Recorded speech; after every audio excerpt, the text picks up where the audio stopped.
वाम माने बाएं। वाम में आने को कहती है जैसे हमारा काम हो जाएगा तो हम इनसे कोई काम की उम्मीद नहीं रखेंगे। क्यों कि हमारा काम हो गया है और हम उस चीज को पा सकते हैं। तो उसी प्रकार जब वो कन्या कहती है कि अब मैं आपकी वामांगिनी बनना चाहती हूँ, वर महोदय क्या करते हैं, मना कर देते हैं। मना क्यों कर देते हैं?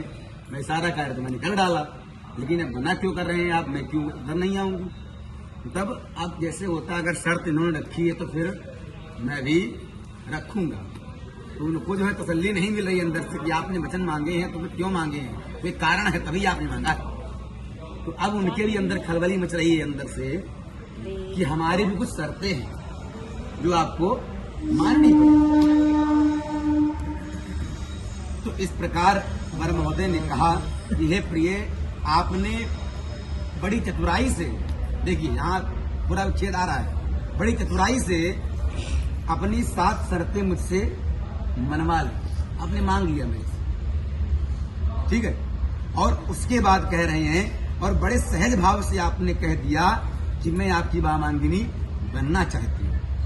उसके बाद आपने अपनी शर्तें मुझे नहीं बताई।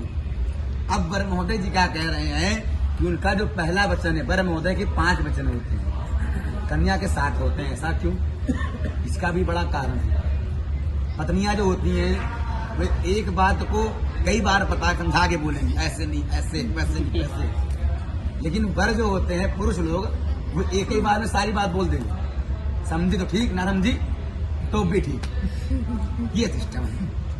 तो इस प्रकार वर महोदय जी कह रहे हैं कि वर ने कहा, हे प्रिय, आज आप मेरे परिवार में बहू बनकर मेरे घर में प्रवेश करेंगी। अब कह रहे हैं आप बहू का मतलब जानती है? बहू का मतलब क्या होता है? इतनी बहुएं बैठी हुई हैं सब लोग, बहू का मतलब क्या होता है? वही तो हाथ दिखा दो। बहू का मतलब क्या होता है? और बहू सास का पूछिए 36 का आंकड़ा। बहू सास का 36 का आंकड़ा पता है सबको। बहू का मतलब होता है मर्यादा। जो मर्यादित है वही बहू है, ठीक।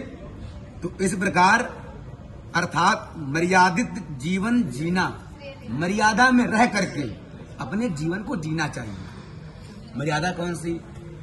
अब आजकल देखिए, हम बताएं, कहने को बहुत अलग चीज हो जाएगी, लेकिन आजकल के बच्चे छोटे बड़े कपड़े पहन करके, बड़े का संस्कार नहीं, कुछ नहीं है, तो इसे अमर्यादित बोलते हैं। वो कैसे हो सकती है?